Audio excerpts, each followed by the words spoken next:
Hi friends, ഞാൻ ഇന്ന് നിങ്ങളെ പരിചയപ്പെടുത്തുന്നത് പപ്പായ തോരനാണ്. അതിനു വേണ്ട ഇൻഗ്രീഡിയൻസ് എന്തൊക്കെയാണെന്ന് നോക്കാം. ഒരു വലിയ പപ്പായ ഞാൻ എടുത്തിട്ടുണ്ട്. അത് നന്നായി തൊലി കളഞ്ഞ് കഴുകി വൃത്തിയാക്കി നൈസാക്കി അരിഞ്ഞതാണ്. ഞാൻ ഇവിടെ അരിഞ്ഞിരിക്കുന്നത് ചോപ്പറിലാണ്. നന്നായി നൈസായി കിട്ടും. നിങ്ങൾക്ക് ചോപ്പർ ഇല്ല എങ്കിൽ നൈസായി അരിഞ്ഞാൽ മതി. പിന്നെ വേണ്ടത് ചെറിയ ഉള്ളി, പച്ചമുളക്, കറിവേപ്പില. ഇത് മൂന്നും കൂടി ചതച്ചതാണ്. ഞാനിവിടെ 5 ചെറിയ ഉള്ളി എടുത്തിട്ടുണ്ട്.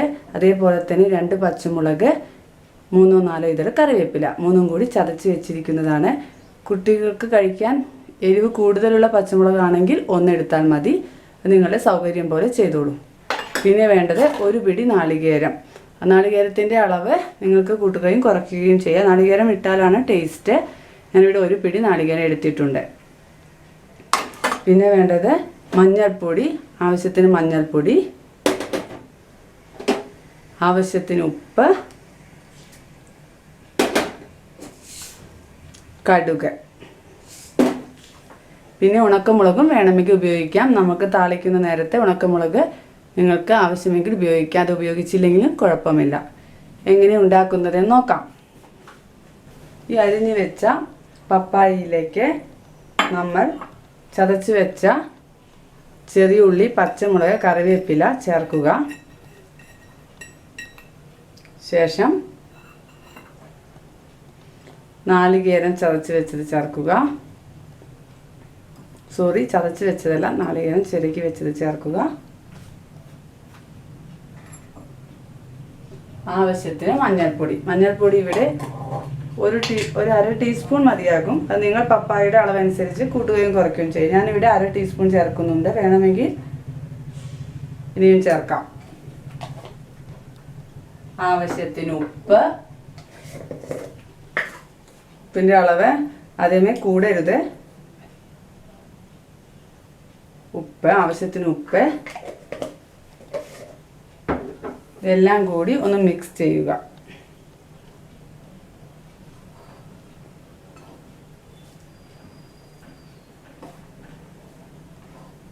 മൂത്ത പപ്പായ ആണെങ്കിൽ നല്ല ടേസ്റ്റ് ഉണ്ടാകും.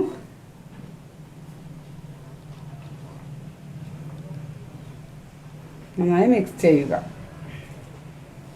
മിക്സ് ചെയ്ത് മഞ്ഞൾപ്പൊടി കുറവാണ് എന്ന് തോന്നുകയാണെങ്കിൽ അല്പം കൂടി ചേർക്കുക. അപ്പോൾ നന്നായി മിക്സ് ചെയ്ത് വെച്ചിട്ടുണ്ട്. ഒരു 15 മിനിറ്റ് നേരം ഇങ്ങനെ വെക്കുക. ചുരുങ്ങിയത് 5 മിനിറ്റെങ്കിലും വെക്കണം. എന്നാൽ നല്ല ടേസ്റ്റ് ഉണ്ടാകും. അതിനുശേഷം നമുക്ക് എങ്ങനെ ഉണ്ടാക്കുന്നതെന്ന് നോക്കാം.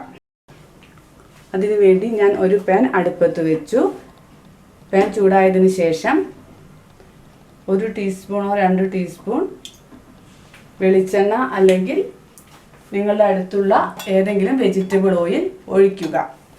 വെളിച്ചെണ്ണയാണ് ടേസ്റ്റ് കൂടുതൽ. വെളിച്ചെണ്ണ ഇല്ല എങ്കിൽ നിങ്ങളുടെ അടുത്തുള്ള വെജിറ്റബിൾ ഓയിൽ ഉപയോഗിച്ചോളൂ. എണ്ണ ചൂടായതിനു ശേഷം അതിലേക്ക് കടുകിടാം. കടുക് പൊട്ടിയതിനു ശേഷം അതിലേക്ക് വേണമെങ്കിൽ ഉണക്കമുളക് ചേർക്കാം. ഞാനിവിടെ ചേർക്കുന്നില്ല. കുട്ടികൾക്ക് എരിവ് കൂടണ്ട എന്ന് വിചാരിച്ചിട്ടാണ്. ഇനി ഇതിലേക്ക് കുറച്ച് കറിവേപ്പില ചേർക്കുക.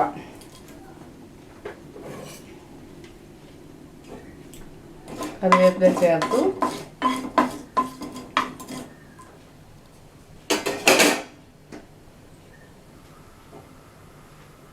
ശേഷം അരിഞ്ഞു വെച്ചിരിക്കുന്ന നമ്മൾ 15 മിനിറ്റ് നേരം എല്ലാം ചേർത്ത് വെച്ചിരിക്കുന്ന പപ്പായ ചേർക്കുക. ഈ സിമ്മിലിടണം. ചേർക്കുന്ന സമയത്ത് നന്നായി ഇളക്കി കൊടുക്കുക.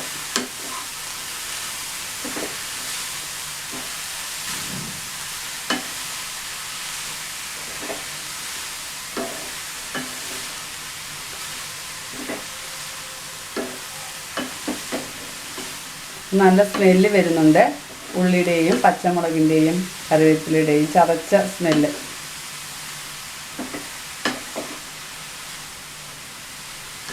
നന്നായി ഇളക്കി കൊടുക്കുക. ശേഷം പാത്രം മൂടി വയ്ക്കുക. ഈ സിമ്മിലിടാൻ മറക്കരുത്. ഇത് നോക്കാം. 5 മിനിറ്റ് കഴിഞ്ഞിട്ടുണ്ട്. ഇളക്കി കൊടുക്കാൻ നല്ല സ്മെല്ല് വരുന്നുണ്ട്. പ്രത്യേകം ശ്രദ്ധിക്കണം, നോൺ സ്റ്റിക്ക് പാൻ അല്ല എങ്കിൽ അടിയിൽ പിടിക്കാൻ സാധ്യതയുണ്ട്. അതിനാൽ നിങ്ങൾ ഇടയ്ക്കിടയ്ക്ക് നോക്കണം. പെട്ടെന്ന് വേവും, കാരണം നൈസായിട്ട് അരിഞ്ഞതല്ലേ, അത് കാരണം പെട്ടെന്ന് വേവും. കുട്ടികൾക്കൊക്കെ നല്ല ഇഷ്ടമാവും. വെച്ച് വയ്ക്കാം. വെന്ത് തുടങ്ങി.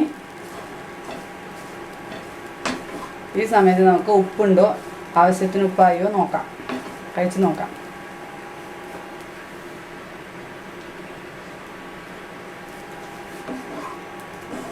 ലേശം ഉപ്പിൻ്റെ കുറവുണ്ട്, ഉപ്പ് ചേർക്കാം.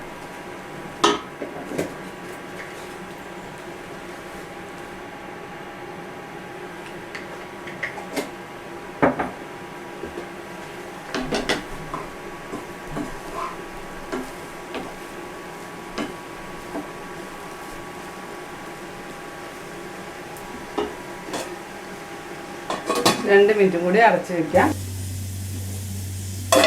ഏകദേശം ആയി കഴിഞ്ഞു. നമുക്ക് തീ ഓഫ് ചെയ്യാം.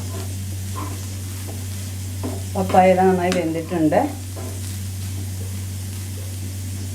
തീ ഓഫ് ചെയ്യാം. അങ്ങനെ നമ്മുടെ പപ്പായ തോരൻ റെഡിയായി. ഇത് ചോറിൻ്റെ കൂടെ നല്ല രുചിയാണ്. കഴിച്ചു നോക്കൂ കേട്ടോ. Thank you.